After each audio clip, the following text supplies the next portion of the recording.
ביום האחרון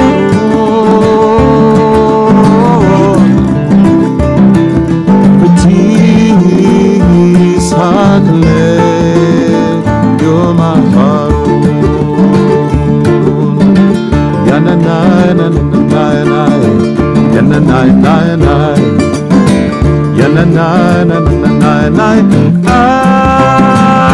יננאי ya na na na na na na ya na na na ay ay na na na na na na na na ay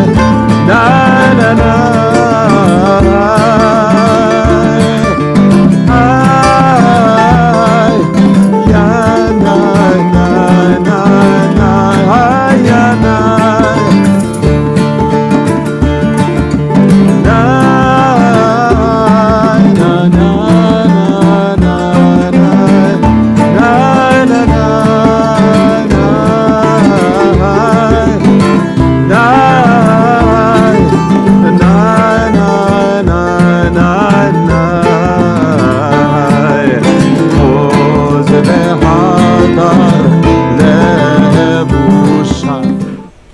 Boker Tov, Chodesh Tov, plutôt Tzaorim Tovim, Shalom à tous et à toutes, Bezrat Hashem.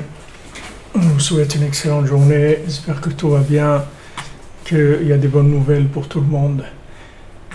Tous ceux qui attendent des délivrances, Bezrat Hashem, que ça vous vienne facilement.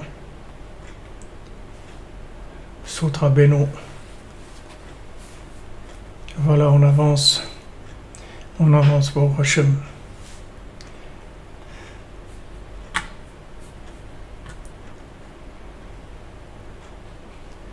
Et l'oula de Sefat Tzadik, Hashem. Amen, merci pour vos brachot.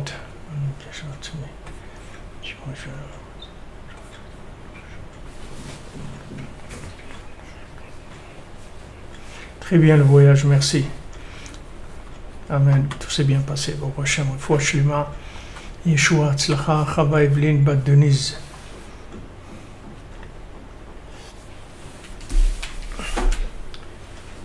Alors, j'avais une liste, je ne sais pas ce que j'en ai fait.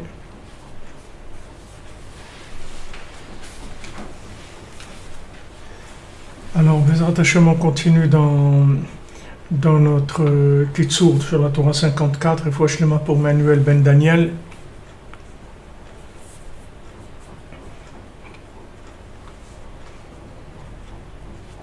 Amen, merci Émilie Khaddad pour vos bénédictions. Donc hier on a vu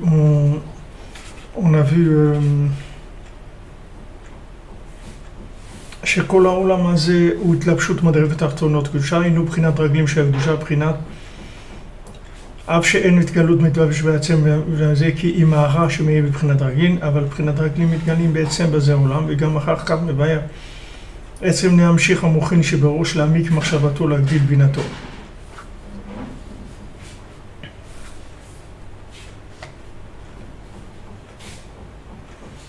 Donc maintenant, dans ce monde-là, Hachem il se révèle par Itlapshut, c'est-à-dire il s'habille dans la matière, il se révèle dans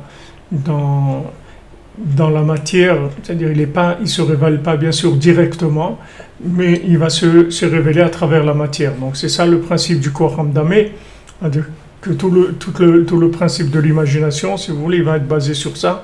C'est que le fait que maintenant, Hachem il se révèle par répercussion sur la matière, donc ça va donner une apparence, si vous voulez, de la divinité qui va falloir tout le temps interpréter.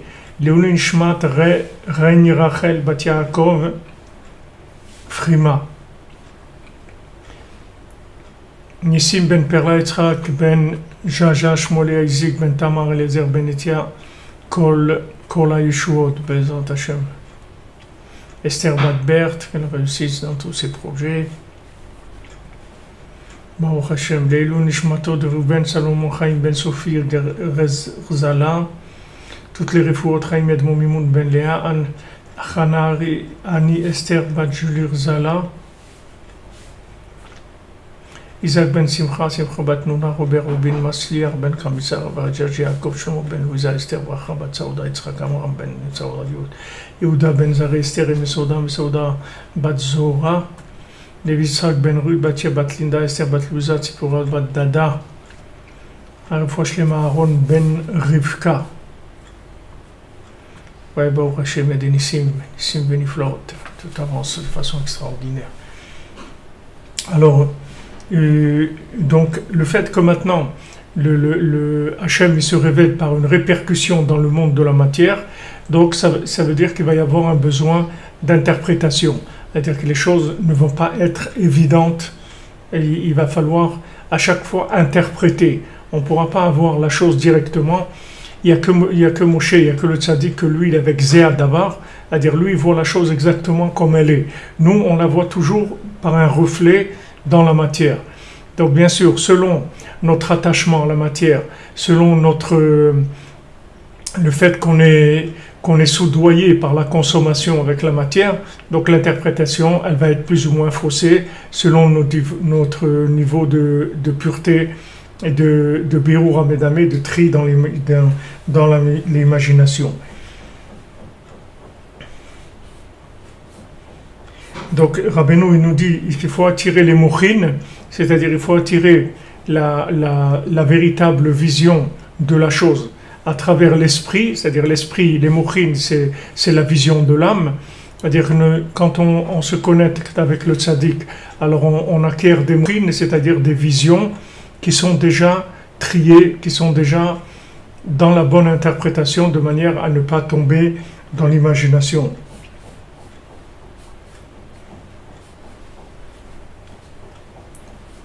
Alors il dit Ve'aïnissof Ama'amar, je suis entré par parente la Chokma, pas dans le Kitsur. Alors il dit donc maintenant, qu'est-ce qui se passe? Hachem il nous a mis dans un monde dans lequel il se reflète à travers la matière pour qu'on puisse utiliser notre libre arbitre et donc le trouver à travers la matière. Maintenant, comme il sait que dans la matière, on a une tendance à la consommation, c'est-à-dire qu'on est un petit peu soudoyé par la matière. Donc, qu'est-ce qu'il fait Hachem? Il nous envoie des allusions tout le temps pour nous rappeler à l'ordre, c'est-à-dire pour nous donner tout le temps la mise à jour de sa présence par rapport aux apparences qu'il y a dans ce monde. Donc la matière, elle nous tire vers la consommation, vers les plaisirs, vers l'interprétation de ce monde comme un moyen de plaisir et de consommation. Et Hachem, il nous lâche pas, comme on dit, d'une semelle, puisque il nous envoie tout le temps des rémazim, des allusions, et pour nous dire voilà, je suis là, fais comme ça, fais comme ça, va vers ça, etc. Ça, on a vu dans la pensée, la parole et l'action.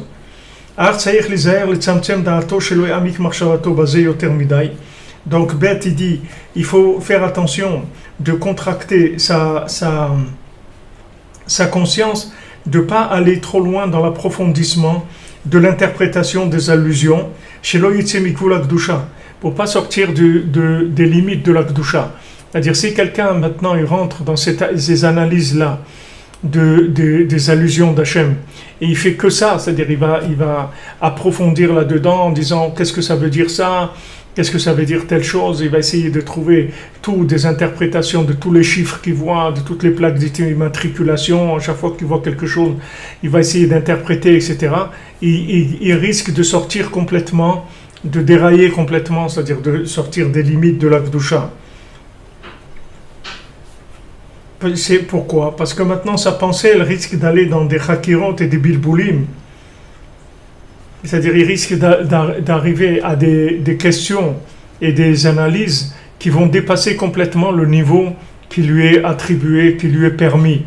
Donc il y a une juste mesure, c'est-à-dire d'interpréter les allusions d'Hachem selon ce qu'on est capable d'appliquer, c'est-à-dire selon notre niveau. Donc ça changera pour chacun, puisque maintenant les appels d'Hachem, ils sont faits pour nous, pour chacun individuellement.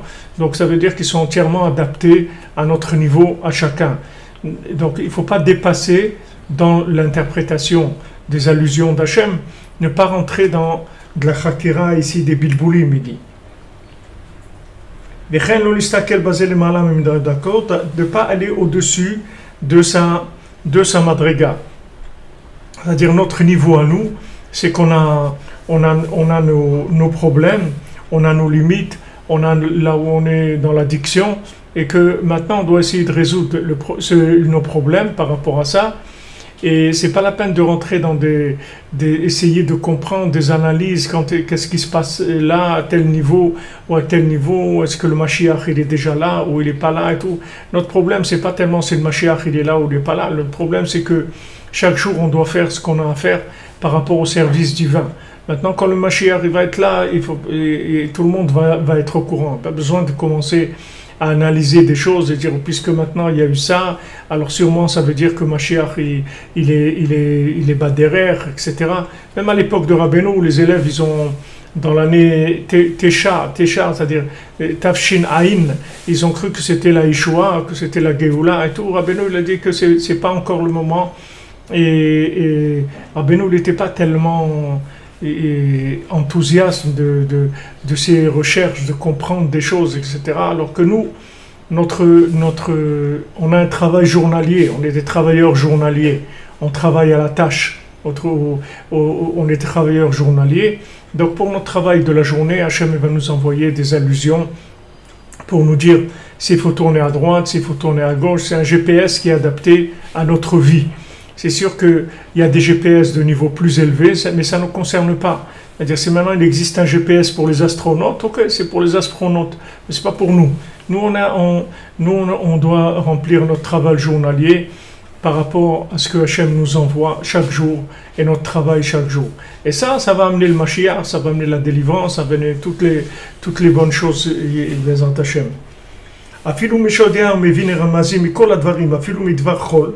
Maintenant, même celui qui comprend les allusions de toutes les choses, même des choses qui sont profanes, il ne doit pas faire que ça. C'est-à-dire, il ne peut pas s'occuper que de l'interprétation de ce qui se passe dans le monde. Et les gars, lui aussi, il doit avoir de la retenue et de n'utiliser que ce qu'il a besoin, c'est tout. Ce qu'il a besoin. Maintenant que quelqu'un il doit se rendre dans un endroit, alors maintenant, par rapport à cet endroit, il va activer le GPS. Et le GPS, il va lui donner les informations par rapport à cet endroit. Mais il ne va pas commencer à faire commencer à regarder la carte du monde, de tout le GPS du monde entier. Lui, il a besoin, il va dans un endroit, il a besoin d'avoir les infos par rapport à cet endroit-là, c'est tout. C'est-à-dire que nous, chacun, on est là où on est, dans notre niveau de sanctification, dans notre niveau de rapprochement d'Hachem, dans notre niveau de vérité, et c'est sur ça qu'on doit se concentrer. Pas commencer à faire des choses empiriques qui nous dépassent.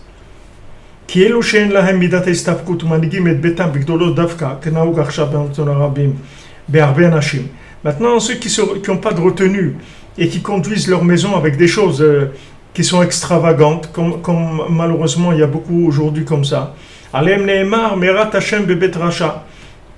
Donc sur eux, c'est écrit qu'il y a la malédiction d'Hachem dans la maison du rachat, comme c'est écrit dans Mishneh Gimel, la Medgilem, et que maintenant, la malédiction d'Hachem, elle se trouve dans la maison du mécréant.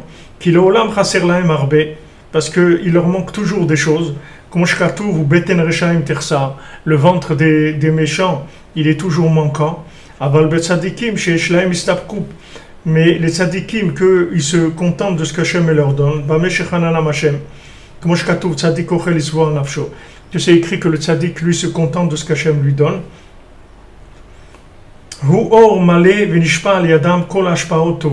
Donc maintenant, il reçoit la lumière. En fait, le or malé, il reçoit la lumière de façon complète, puisque maintenant, il ne se présente qu'avec ses récipients, pas autre chose. Merci, Merdi, qu'Hachem te bénisse.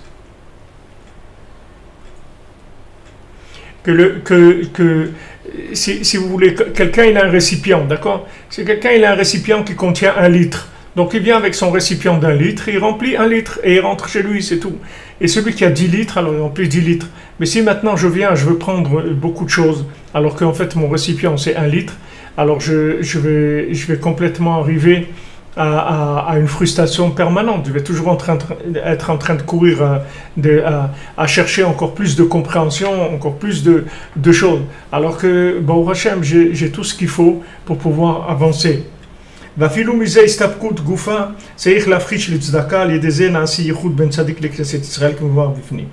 on avait vu que maintenant, même de ce contentement-là qu'il y a, il faut aussi donner la tzedaka, c'est-à-dire que ce soit un peu moins que notre récipient. C'est-à-dire même que notre récipient contient 1 litre, on va quand même donner 100 centilitres et garder 900 centilitres pour nous, de manière à ce qu'il y ait toujours un petit peu de manque, que ce ne soit pas entièrement parfait. Maintenant, le peuple, les gens comme nous, on n'a pas tellement l'esprit pour comprendre des allusions d'Hachem.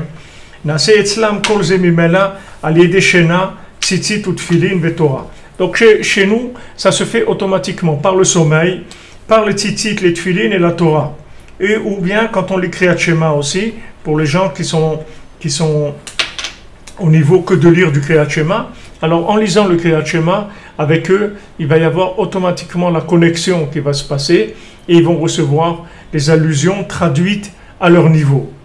Ou tfila ou masion manatan, et quand on va faire la prière et qu'on va travailler, shena iprinat li davka marchatat banana deate. Maintenant le sommeil c'est quoi? Quand on va dormir, c'est pour attacher sa pensée à l'autre monde. Parce que quand on va dormir, l'âme elle monte vers les niveaux d'en haut. Maintenant le principe des tfilin, les tfilin c'est des mochin, c'est de l'esprit. Donc ça c'est faire grandir l'esprit pour comprendre les allusions. Tzitzit ou prinat tzimtzum. Alors le tzimtzit, il représente le tzimtzum, il représente le vêtement, que le vêtement il va envelopper la lumière de manière à ce qu'elle soit contractée, qu'elle soit pas trop forte.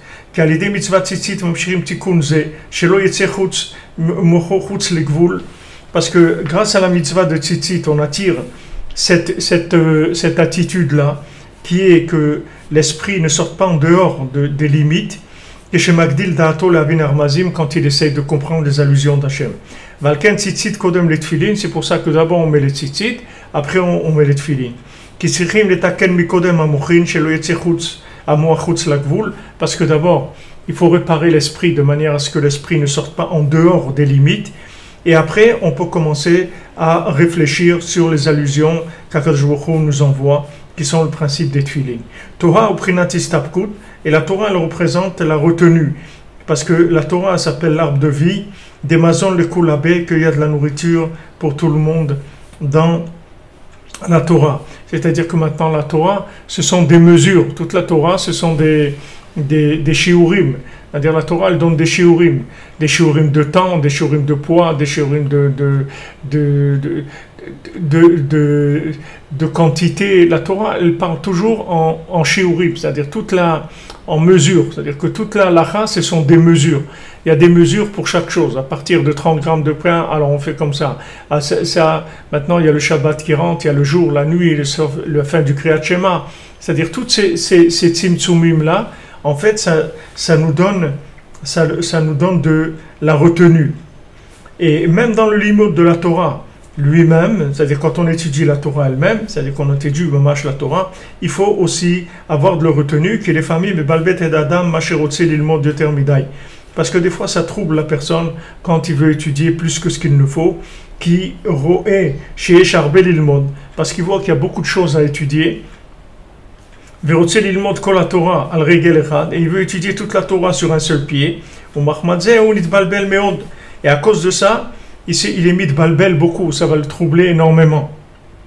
Ou les familles, les gamrés, et ça va entraîner des fois le bitoul total, c'est-à-dire que la personne ne va rien faire, justement parce qu'elle a voulu faire beaucoup, ça va entraîner qu'elle ne va rien faire. Même dans l'étude de la Torah, il faut de la retenue. Ce n'est pas sur toi que tu dois, c'est pas toi qui dois finir tout le travail, c'est-à-dire tu ne cherches pas à finir tout le travail, fais ce que tu peux faire et n'essaye pas de finir tout parce que ça va te troubler l'esprit. Maintenant, la prière, le principe de la prière, ce sont les pieds de la Gdusha qui sont dans ce monde. C'est-à-dire la prière, ça vient, Tfila, ça vient de la chon Nefila, Naftolé, c'est-à-dire le principe de la prière, qui est le principe de faire descendre les choses dans la réalité de ce monde. Donc je vais un peu vite parce que toutes ces notions, bien sûr, on les a ouvertes dans la Torah et on les a vues en détail avec toutes les explications qu'on a eu le mérite d'avoir de Rabbi Nathan. Alors, Maseo Matan, ou Prinat Yichud Tzadik V'Knesset Israël, on écrit Maseo Matan qu'on voit Bifnim. Maintenant, Maseo Matan, c'est le Yichud entre le Tzadik et Knesset Israël, c'est-à-dire grâce aux échanges dans le commerce, il va y avoir une union qui va se faire entre le Tzadik et la Knesset Israël et le monde en général. Le fait que maintenant on fait le commerce dans la foi, c'est-à-dire dans le respect des règles de ce que Hachem nous a demandé,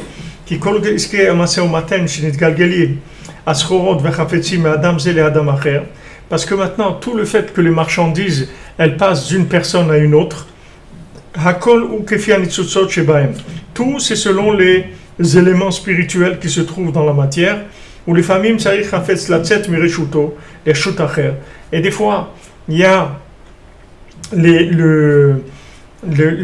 l'objet qui doit quitter notre propriété pour aller dans la propriété de quelqu'un d'autre.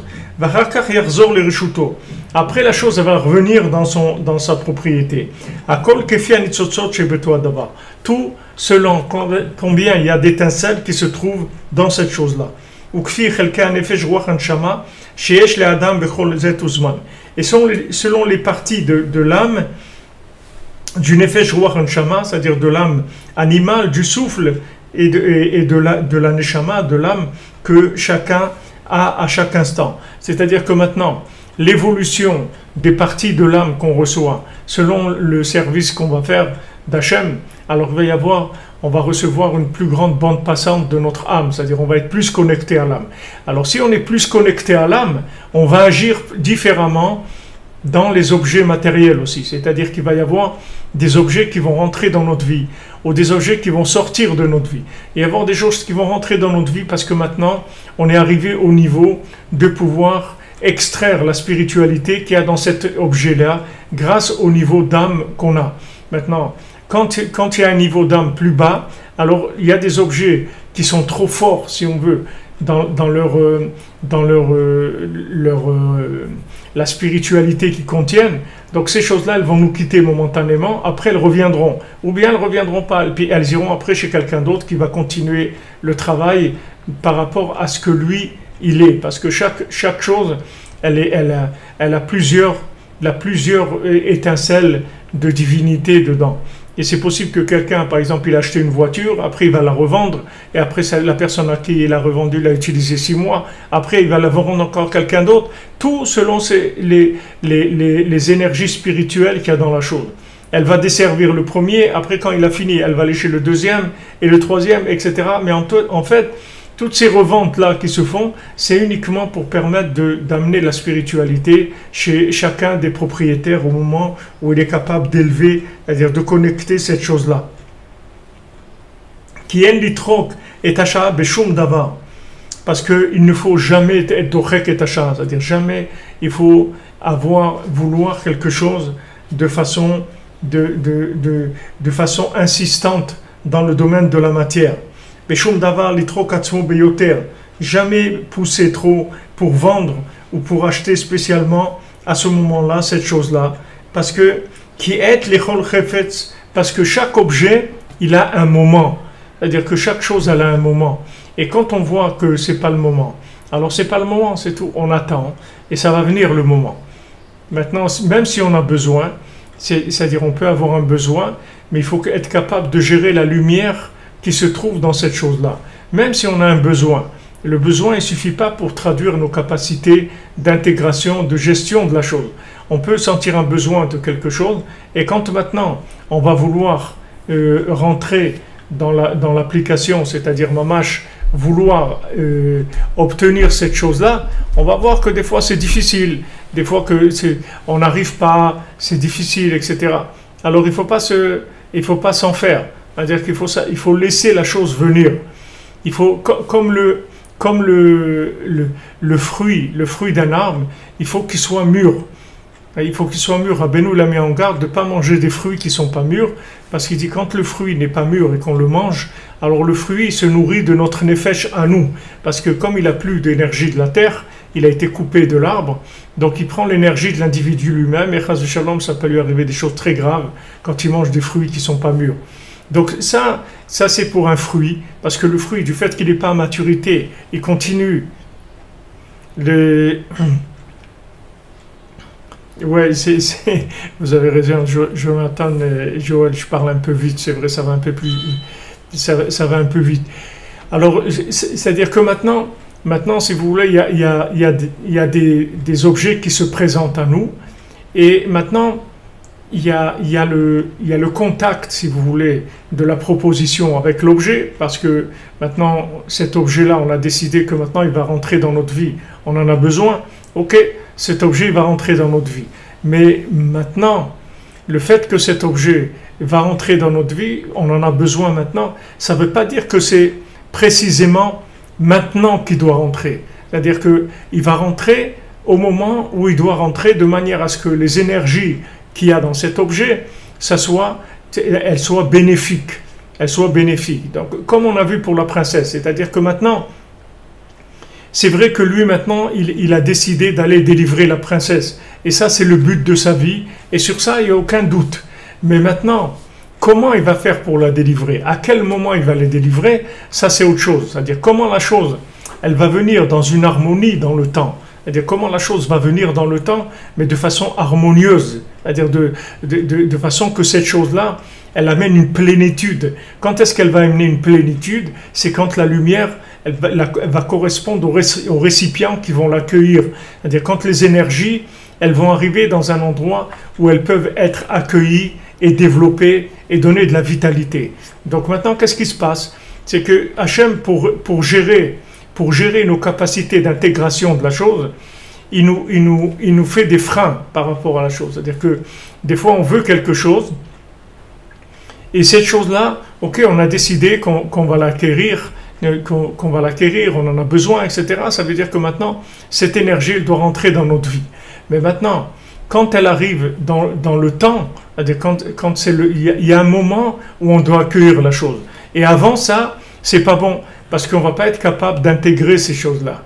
Donc, au lieu que ces choses-là, elles viennent, elles amènent de l'harmonie, elles amènent du bonheur, elles amènent de la lumière, de la joie, elles vont amener des problèmes. Ce n'est pas parce que c'est pas bien, c'est parce que c'est pas le moment, c'est tout. Donc, il y a maintenant un rapport avec la chose, et il y a le moment. Il y a le moment.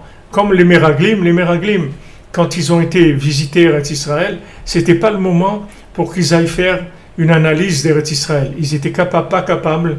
Et le fait que maintenant ils ont été à ce moment-là, ça leur a détourné l'imagination complètement. C'est-à-dire ils ont vu les choses complètement de travers.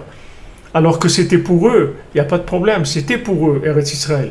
Et c'est quelque chose de bien, mais seulement le fait qu'ils sont venus à un moment où il n'y avait pas de la maturité, il n'y a pas eu les récipients pour intégrer la chose et qu'elle arrive chez nous de façon harmonieuse. Donc ça se règle par le fait qu'on n'est pas dorek et tachar, c'est-à-dire qu'on n'est pas, on précipite pas les choses. Et Rabbeinu, c'est un grand spécialiste de ça, très grand spécialiste de ça. Ça aussi, vous pouvez le noter dans les clés messianiques, c'est une des clés messianiques que Rabbeinu l'a donné, de ne pas pousser dans le temps, de ne pas accélérer le temps, de laisser la chose venir dans le temps, en son temps, de manière à ce qu'elle vienne de façon harmonieuse. Et Rabbeinu, il allait très loin là-dedans, puisque même Mashiach, Rabbeinu, il dit de ne pas précipiter la venue du Mashiach, de ne pas chercher à précipiter la venue du Mashiach, parce qu'il y a un moment où il doit venir de façon harmonieuse. Et maintenant, si on précipite la venue de la chose, le problème qu'il y a, c'est qu'on ne va pas apprécier la chose. On ne va pas l'apprécier, c'est-à-dire qu'on n'aura pas les récipients de vivre pleinement cette chose-là. Parce que du moment où dans le temps, on a créé une accélération pour obtenir cette chose-là, donc elle ne va pas pouvoir s'intégrer dans le temps de façon normale. C'est-à-dire qu'elle ne va pas rentrer dans le temps avec la vitesse qu'il faut, avec tous les éléments qu'il faut. Donc cette chose-là, en fait, quand elle va arriver dans le temps, elle va être comme un cheveu dans la soupe, parce qu'elle n'a pas, un rapport avec le temps qui soit harmonieux. Il faut que maintenant, la chose, quand elle rentre dans le temps, c'est-à-dire dans la réalité de notre vie, cette chose-là, elle vienne de façon entièrement harmonieuse. Mais si maintenant on pousse le temps, c'est-à-dire on pousse l'heure, c'est-à-dire on veut la chose plus rapidement que ce qu'il nous faut, le problème c'est qu'on n'a pas la possibilité d'intégrer la lumière, et à ce moment-là ça devient le contraire. Ça devient le contraire, mamache, on obtient le contraire de ce qu'on devait obtenir. Il n'y a pas de... Nous, on veut... Ah oui, vraiment, quand vous dites Tom Hat, c'est le contraire de time is money, tout à fait. Parce que time is money, ça veut dire que maintenant, du moment où j'ai le monnaie, c'est-à-dire du moment où j'ai l'argent, alors il n'y a plus de limite de temps. Vous comprenez? J'achète ce que je veux, quand je veux. J'achète ce que je veux, quand je veux. Et ça, c'est le contraire complètement de la connexion. Parce que je peux acheter quelque chose, parce que j'ai l'argent, mais ça ne veut pas dire que cette chose-là, elle est bien pour moi. Même si j'ai les moyens de l'acheter. Si maintenant je n'ai pas prié, je ne me suis pas connecté à Hachem, je n'ai pas attendu patiemment que la chose rentre dans ma vie de façon harmonieuse, cette chose-là, elle risque de faire du mal dans la vie. Alors que maintenant, elle aurait pu être extraordinaire, mais pas maintenant. Il y a un moment pour la chose. Une fois, il y a 2 élèves de Rabbi Nachman qui parlaient pour aller en Eretz Israël.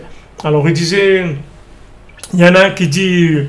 Ouais, mais qu'est-ce qu'il y a d'aller en Eretz Israël? Avant, tu achètes un billet et tu vas. À l'époque, il n'y avait pas les avions, mais il y avait les bateaux. Comme Rabbeinu est venu en bateau, Rabbi Nathan. Alors voilà, tu vas jusqu'à Odessa. Là-bas, tu prends un bateau pour Istanbul. Après, tu prends de Istanbul jusqu'à Haïfa. Et voilà, tu arrives en Eretz Israël. Alors... il y a l'autre qui disait non, Bezat Hashem, il faut le mérite pour arriver en Eretz Israël, il faut mériter, il faut beaucoup prier, parce que Eretz Israël c'est un pays de la Emouna, Shchon Eretz ou Emouna, habite en Eretz Israël et fait grandir la Emouna. Alors Rabbeinu, il a vu ces deux qui parlaient, et Rabbeinu, il a dit, celui qui a dit que pour aller en Eretz Israël, tu achètes un billet et tu vas, celui-là il ira jamais en Eretz Israël, Rabbeinu, il a dit. C'est grave, c'est-à-dire Rabbeinu, il a dit quelque chose de très fort. Il a dit, celui-là, il n'ira jamais en Eretz Israël. Pourquoi? Parce qu'il croit qu'il va acheter le billet et il va aller en Eretz Israël. Tu crois que d'aller en Israël, c'est acheter un billet?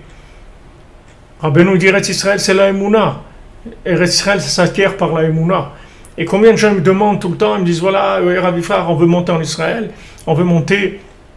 On veut aller, c'est bien d'aller maintenant. Est-ce que maintenant, depuis qu'il y a la pandémie, alors il faut accélérer, il faut monter maintenant? C'est pas quelque chose qu'on peut donner là-dessus, quelque chose, une méthode logique par rapport à tout le monde. C'est-à-dire qu'il n'y a pas une logique là-dedans. Parce que Eretz Israël, ça s'acquiert avec du Messirut Nefesh. C'est-à-dire pour venir en Eretz Israël, il faut du Messirut Nefesh, c'est-à-dire il faut un don de soi. Quel est le don de soi? C'est le don de la Emouna. C'est-à-dire que maintenant, la Emouna, la foi, c'est, comme Rabbeinu dit, c'est dans ce qu'on ne comprend pas.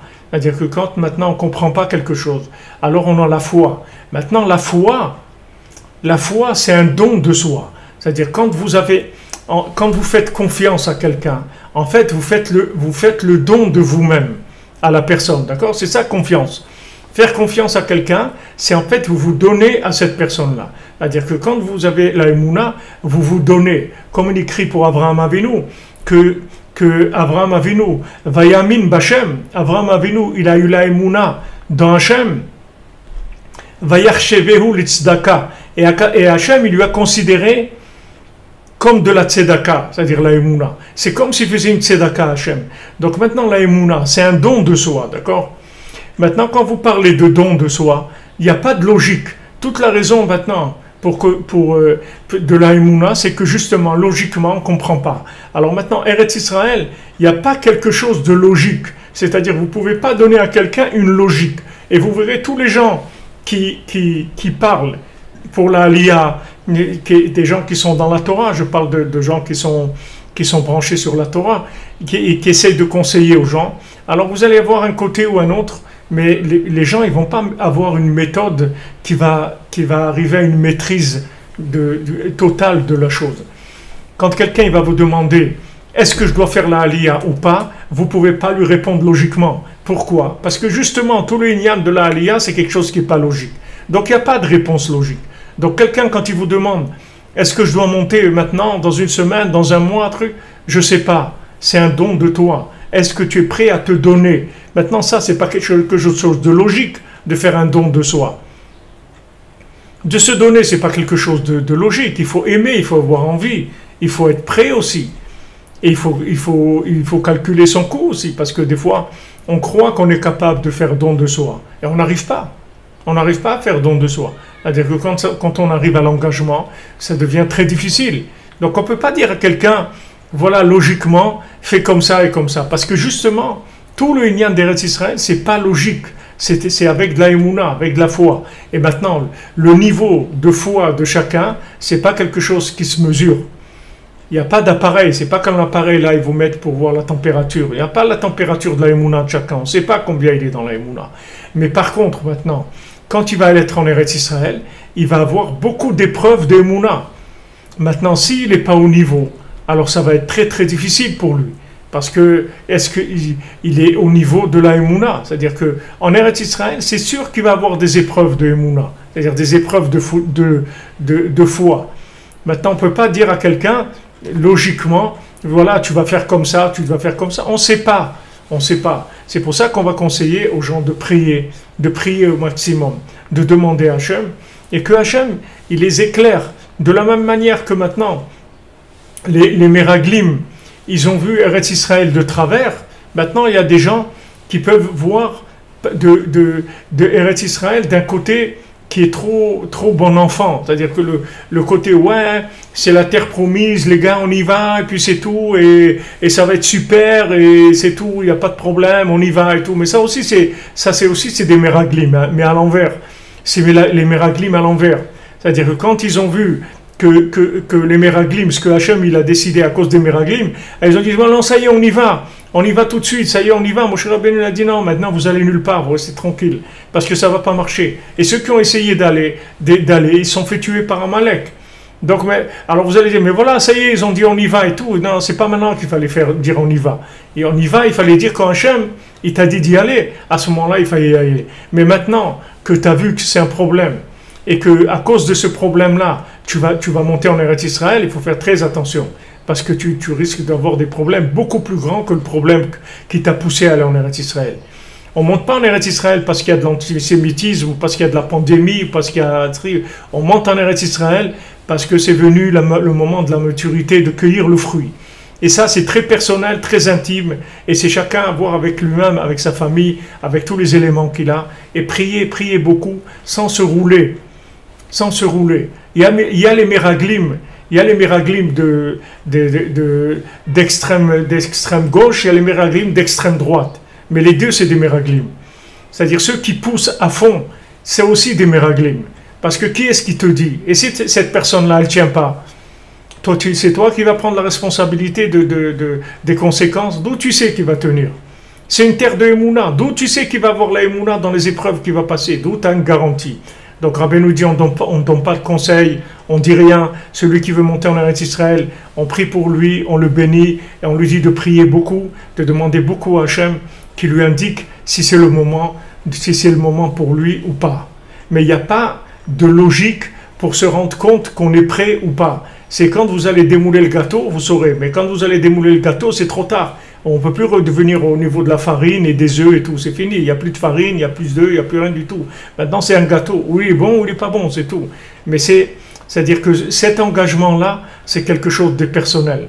Donc, il faut faire attention parce qu'il y a les Meraglim et il y a les opposés des Meraglim.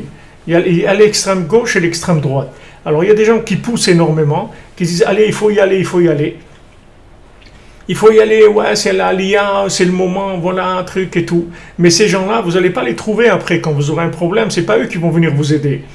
quand vous allez devoir payer l'addition de ce que ça représente la Emouna, parce que la Emouna, c'est une lutte permanente, c'est-à-dire c'est pas quelque chose c'est pas un acte d'Emouna, une fois comme ça, j'ai fait un engagement dans la foi. C'est tous les jours la Emouna.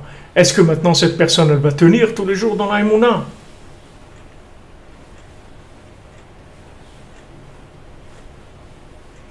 Mazal Tov, Madame Martine Cohen, Mazal Tov pour les petits-enfants.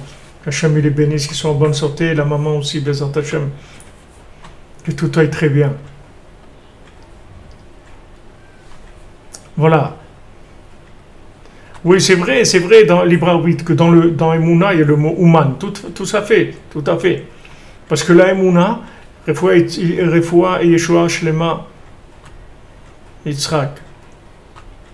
Parce que dans le mot Emouna, il y a le côté de Ouman, c'est-à-dire de l'artisan, c'est-à-dire l'artisan qui maîtrise bien son métier, c'est-à-dire qu'il a une maîtrise de son métier. Donc c'est-à-dire on ne va pas en Israël parce qu'on ne peut pas rester en dehors d'Eretz Israël, parce que c'est difficile, ou parce que maintenant il y a de l'antisémitisme, c'est pas pour ça qu'on monte en Israël. Monter en Israël, c'est comme le mariage. Il va pas se marier maintenant parce que ses parents ils ont déménagé et que maintenant ils avaient un 4 pièces, maintenant ils ont un 2 pièces. Donc ils n'ont plus de chambre pour lui pour dormir. Donc il faut qu'il trouve absolument à se marier pour avoir où dormir. Donc il va chercher à se marier pour avoir une chambre où dormir. Mais c'est pas pour avoir une chambre où dormir qu'on se marie. Le mariage c'est une construction d'une vie. C'est pas pour avoir une chambre où dormir. Ou pas avoir quelqu'un qui nous fait à manger, pour avoir quelqu'un qui garde la maison quand on sort. C'est pas ça le mariage. Le mariage c'est une construction, c'est quelque chose de... Il n'y a personne qui va se marier à votre place, c'est-à-dire que le mariage c'est un engagement. C'est la personne qui s'engage parce qu'elle veut construire, parce qu'elle veut arriver à quelque chose. Donc ça, il n'y a que la personne elle-même qui peut prendre sa décision. Et on ne dira jamais à quelqu'un fais comme ça ou fais comme ça. On peut l'aider à trouver son niveau d'engagement dans la Emouna. C'est-à-dire où est-ce qu'il en est dans son niveau d'Emouna. On peut l'aider à trouver des signes qui manifestent son niveau d'Emouna. Mais je veux dire, l'addition de la Emouna, il n'y a que lui qui va la payer. Il n'y a personne qui va la payer à sa place. Donc si quelqu'un n'est pas prêt, il va avoir des épreuves d'Emouna. Est-ce qu'il va tenir? Est-ce que Abraham Avinu, il a eu 10 épreuves? Et il a eu la Kedat Yitzhak, il a eu le sacrifice d'Yitzhak. Qui est-ce qui peut tenir dans le sacrifice d'Yitzhak? Il y a beaucoup de gens qui peuvent tenir cette épreuve-là. Bien sûr, elle était au niveau d'Abraham Avinu. Mais chacun, il va avoir son niveau d'épreuve. Merci Yitzhak Glassman, qu'Hachem te bénisse. Be'ezrat Hashem, Yitzhak ben Fega, Rachel Zimring Batvora. Be'ezrat Hashem, B'zchut Rabbeinu, vous pouvez aussi monter rapidement en Eretz Israël, vous réalisez en Eretz Israël. Et d'un autre côté aussi, celui qui doit monter en Eretz Israël, c'est dommage qu'il ne monte pas, parce qu'il est en train de perdre son temps. Alors d'un côté c'est comme ça, et l'autre côté, alors qu'est-ce qu'on va dire? On ne peut rien dire. Il faut prier pour avoir des manifestations, des remazim d'Hachem, pour que Hachem nous dise quoi faire. De façon générale, un juif il doit habiter en Israël. D'accord, ça c'est valable pour tout le monde. Mais est-ce que quelqu'un est capable de faire cette chose-là maintenant? Est-ce que maintenant il est capable de vivre cet engagement maintenant? Est-ce qu'il est capable de dire, voilà, je vais tenir malgré les épreuves qu'il va y avoir, je suis prêt à faire des efforts et à tenir parce que c'est ça que je veux. J'ai un makom, ça c'est le makom que je veux. Po Eretz, c'est la terre que je veux. Et Asher Ivitia, c'est la terre que je veux, c'est la terre que j'aime. Et maintenant je suis prêt à tout pour ça. Comme pour le mariage. Maintenant on se marie parce qu'on s'aime. Et après on va pouvoir tenir toutes les épreuves. Mais maintenant c'est quelqu'un, il ne s'est pas marié comme ça. Mais quand il va avoir des épreuves, ça va être très très difficile à supporter. Ça va être très très difficile parce que le niveau d'amour il est faible. Alors les épreuves elles vont être très dures à vivre. Maintenant quand le niveau d'amour est plus grand, alors il n'y a pas de problème, on supporte les épreuves. Al-Kol Pesha Techasé Ahava, sur toutes les fautes, l'amour il arrive à annuler toutes les fautes, à recouvrir toutes les fautes. C'est-à-dire les fautes, elles sont pas, les problèmes, ils ne deviennent pas destructeurs. Pourquoi? Parce que l'amour, il est plus grand que le problème. Donc il arrive. Alors si maintenant quelqu'un, il est prêt il a cet amour pour la terre, il a cette conscience-là. Alors quand il va avoir des épreuves, il n'y a pas de problème. L'amour de la terre, ça va lui faire dominer tout. Il n'a aucun problème. Ça, il va gérer ça tranquillement. Maintenant, si quelqu'un, il n'a pas ce niveau d'amour, et il monte pour X raisons, parce que l'autre il est monté, ou parce que ça, ou parce que maintenant il y a la pandémie, ou parce qu'il a peur de l'antisémitisme, ou le truc, toutes ces raisons-là, ce n'est pas des raisons qui sont valables pour pouvoir tenir. Si vous pouvez pouvoir tenir, il va falloir tenir. Alors pourquoi je vous parle de ça? Parce que si vous voulez, le Eretz Israël est quelque chose qui est très grand, c'est quelque chose d'un très haut niveau. Donc on rentre dans un niveau de spiritualité qui est très élevé, dans un niveau d'Emouna. En permanence, on va être testé sur notre Emouna en permanence. Alors si vous voulez, dans le principe de Dechikat Hashar, c'est-à-dire dans le principe de pousser, si vous voulez, les choses, de les pousser à l'extrême, c'est la même chose. C'est-à-dire que maintenant, quand vous devez acquérir quelque chose, n'importe quelle chose, vous devez acheter une voiture, vous devez acheter une trottinette, ou une maison, ou n'importe quoi, vous devez acheter quelque chose. Maintenant, cette chose-là, elle doit rentrer dans votre vie en harmonie avec vos récipients. D'accord ? Donc, vous ne pouvez pas maintenant pousser dans le temps, vouloir une accélération du temps pour obtenir cette chose-là. Parce que quand vous allez accélérer le temps, c'est-à-dire, en fait, vous ne voulez pas qu'il y ait le temps qu'il faut. C'est-à-dire, comme maintenant, un bébé, il doit naître au bout de 9 mois. Quelqu'un ne peut pas dire, bon, au bout de 6 mois, ça y est, j'en ai marre et tout, maintenant, on va le faire naître maintenant, et c'est tout. On ne peut pas. Parce que le bébé, il a besoin de ça, Hachem, il a fait comme ça, qu'il faut 9 mois pour que le bébé puisse naître en bonne santé. Donc, c'est comme ça qu'Hachem, il y a un processus, comment la chose se développe. Donc, Rabbeinu, il met en garde sur la précipitation du temps. Laisse les choses venir vers toi. Et tu vas voir que quand tu vas être prêt, la chose elle va venir vers toi. Parce qu'Hachem, il veut que cette chose-là soit chez toi.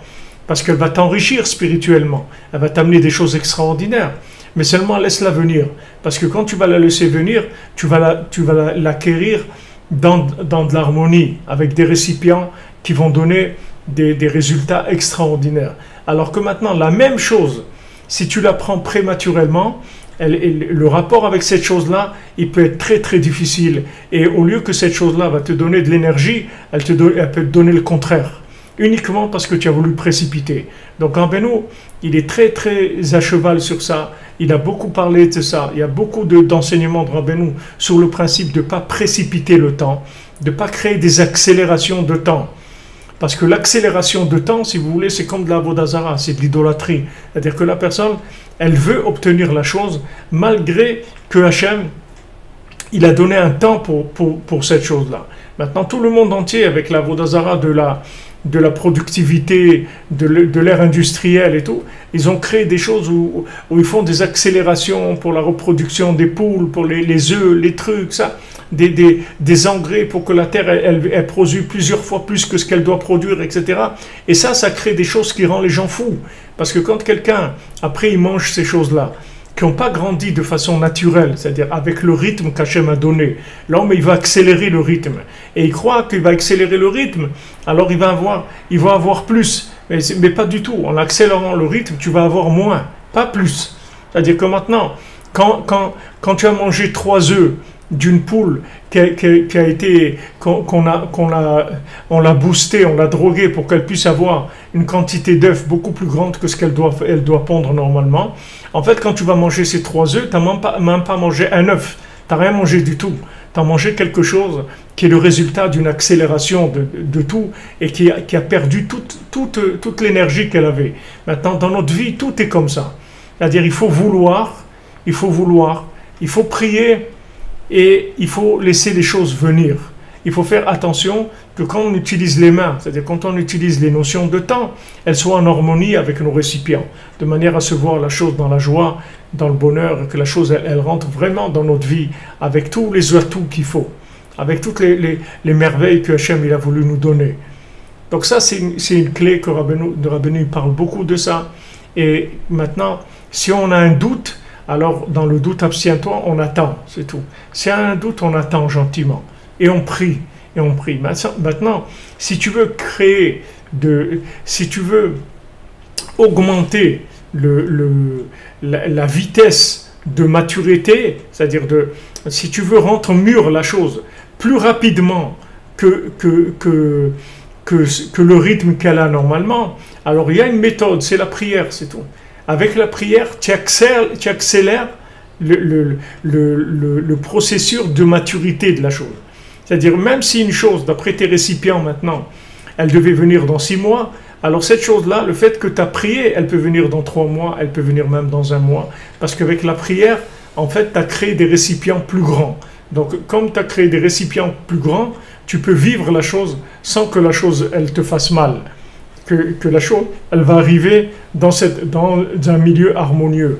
Et ce milieu harmonieux, tu l'as créé par la prière. Parce que la prière, ça fait grandir les récipients.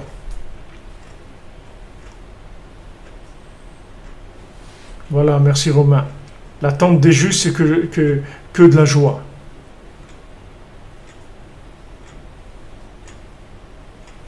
Et Tzrak, Bezant Hashem, que tous ceux qui montent en Eretz Israël, ils montent, et toi parmi eux, ta famille, et tous ceux qui veulent Bezant Hashem.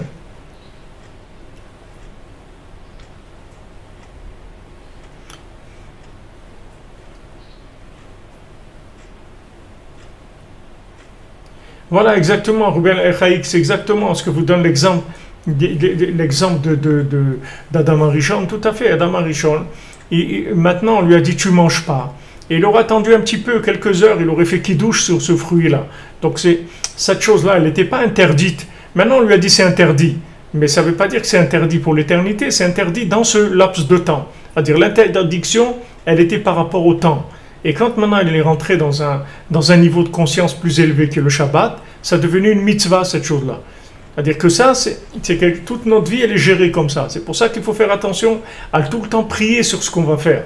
Ne pas se jeter sur l'action sans avoir prévu avant un peu de prière, un peu de temps de prière, de manière à ce qu'on n'acquiert pas quelque chose, on ne fasse pas quelque chose dans l'affolement, dans la précipitation. Parce qu'après, c'est des choses qui sont très difficiles à rattraper. Une fois que maintenant, on a acquis la chose de façon précipitée, c'est très difficile après de réparer. Ça donne beaucoup de souffrance, c'est très difficile. Donc maintenant, on fait les conseils que Rabbeinu donne, c'est que si tu veux accélérer la chose, alors prie pour l'avoir, c'est tout. Prie et prie encore et prie encore et fixe-toi. Tu as des choses que tu veux. Il y a dans le Likutei Tfilot, tu as des prières sur tous les sujets. Alors maintenant qu'il y a quelque chose qui t'intéresse spécialement et que tu veux maintenant, alors tu prends la prière de Rabbi Nathan, là-bas tu fais tous les jours la prière, même plusieurs fois tous les jours, et tu vas voir que cette chose-là, elle va faire venir ce que tu as besoin vers toi, mais quand la chose elle vient vers toi, c'est autre chose complètement, c'est autre chose. Vous voyez le Shabbat, on le reçoit plus tôt le Shabbat.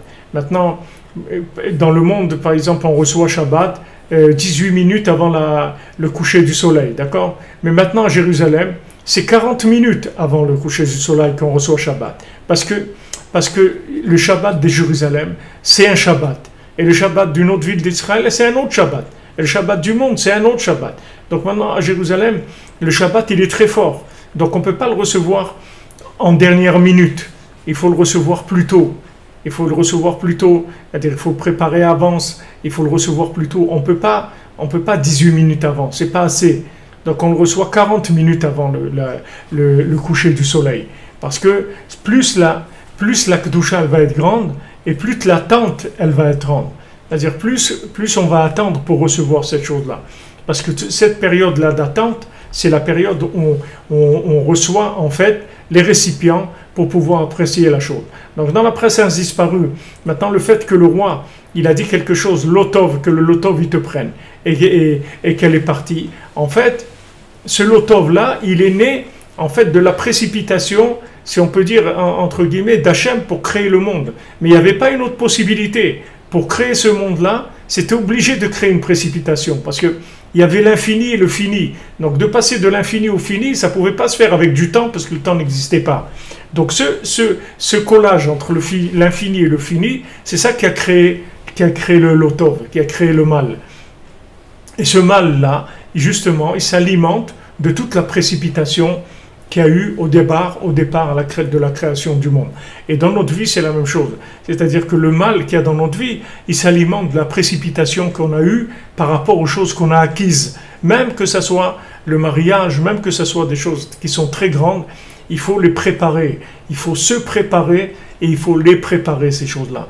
De manière à ce qu'on fasse comme Boïkala, comme on dit pour Shabbat, Boïkala, viens la fiancée, viens la future mariée, viens, c'est-à-dire qu'on l'attend, on attend pour qu'elle vienne, c'est-à-dire on attend le Shabbat, on l'accueille, on l'attend et on l'accueille, et plus maintenant on l'attend, et cet accueil-là, il se fait avec du temps, et plus on va apprécier cette chose-là.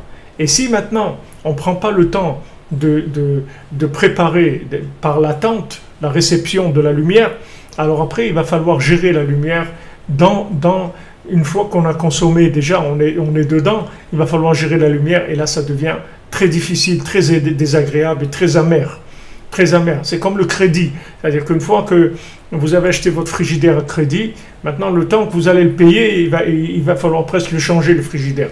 Il n'a plus de lumière, il n'a plus rien quand vous avez fini de le payer. Alors que si vous mettez l'argent de côté et vous l'achetez quand vous avez l'argent, ça va être autre chose. Vous allez recevoir un objet, vous allez l'apprécier, etc. Je donne un exemple. Le frigidaire, c'est quelque chose qui est indispensable. On peut pas, mais si on n'a pas l'argent, on est obligé de l'acheter à crédit. Mais il y a des choses dans la vie comme ça que si on attend pour les recevoir, alors on va les apprécier beaucoup plus et elles vont aussi être protégées. Parce que quand on les rentre dans le temps, qui est notre temps, alors elles reçoivent une protection de notre âme. Elles sont entourées par la lumière de notre âme qui protège la chose, de manière à ce que cette chose-là, il ne lui arrive absolument rien de mal. Elle est protégée par la lumière de notre âme. Tandis que quand on accélère, il n'y a pas la protection. Il n'y a pas cette protection-là, parce que l'âme, elle n'est pas capable de gérer cette chose-là. Donc comme elle n'est pas capable de gérer la chose, elle est en prise aux forces négatives. Donc ça, c'est une clé dont Rabbi nous parle. Et plus les choses sont grandes, et plus elles demandent de la patience et de la prière pour les obtenir, de manière à vouloir vraiment les intégrer dans notre vie, à ce que ce soit vraiment du vrai vécu, pas quelque chose que par affolement on s'est lancé là-dedans, et maintenant après, comme on dit, après jette-toi à l'eau et après tu verras bien. Non, c'est pas comme ça. C'est-à-dire que la chose, on prie, et on prie encore, et on prie jusqu'à qu'Hachem il envoie des infos, et il me dit voilà, maintenant tu fais comme ça, maintenant tu fais comme ça. C'est comme ça qu'on avance, c'est une des clés que Rabbeinu l'a donnée, et c'est la clé de la tzlacha et de la bracha.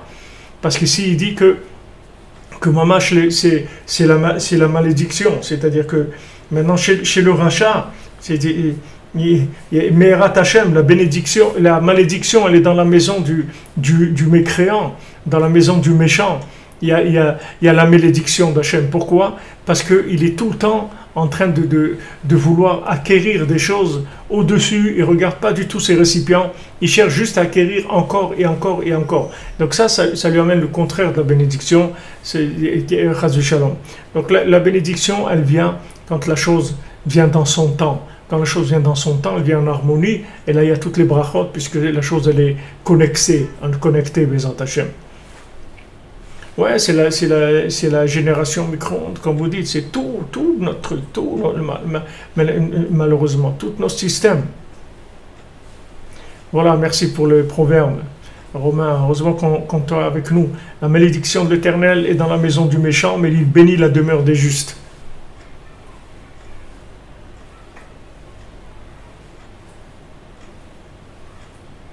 Voilà, il veut prendre comme Korach, exactement. Korach, il voulait prendre. Même lui, il s'est pris. Il s'est pris à lui-même. La kach et atzmo.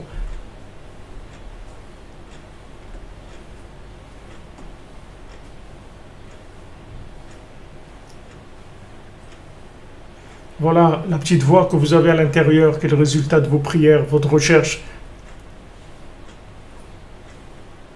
Vous n'avez rien perdu du tout, Jonathan Joël. Vous n'avez rien perdu du tout. Avec Hachem, vous n'allez jamais perdre. Avec Rabbeinu, vous n'allez jamais perdre. Vous n'avez pas perdu de contrat. C'est pas pour vous, c'est tout. Vous êtes tranquille. dans la yeshiva des cordonniers. Voilà, exactement, il s'est pris à son propre piège. La yeshiva de cordonniers, vous n'allez jamais perdre.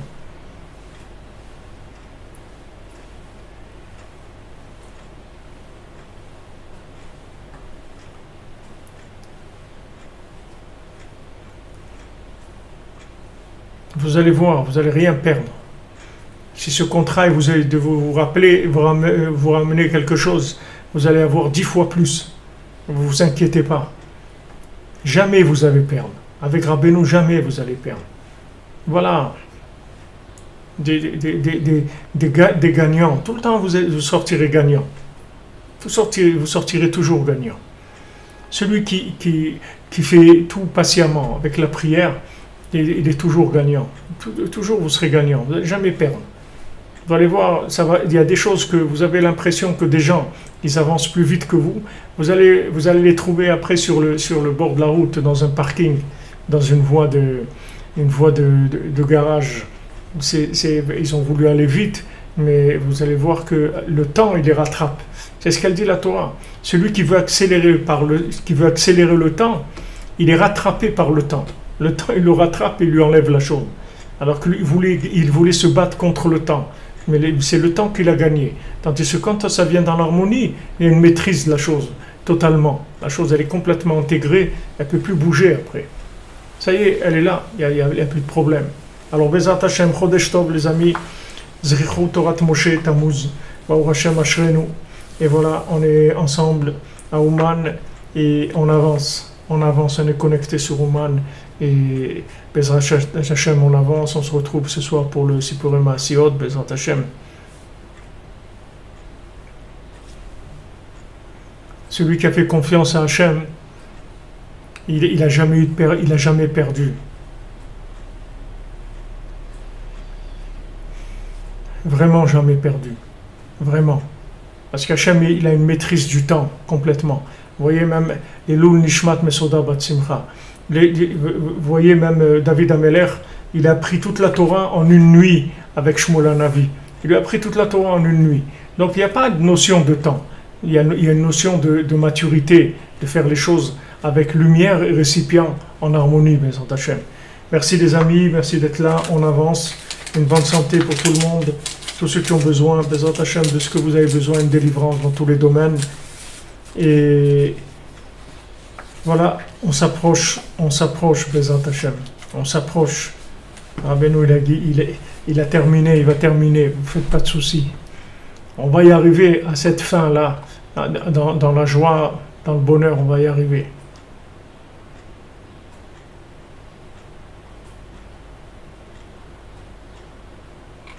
Batzlacha.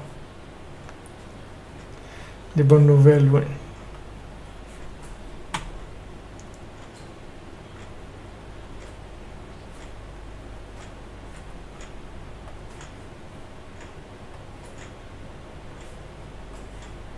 Never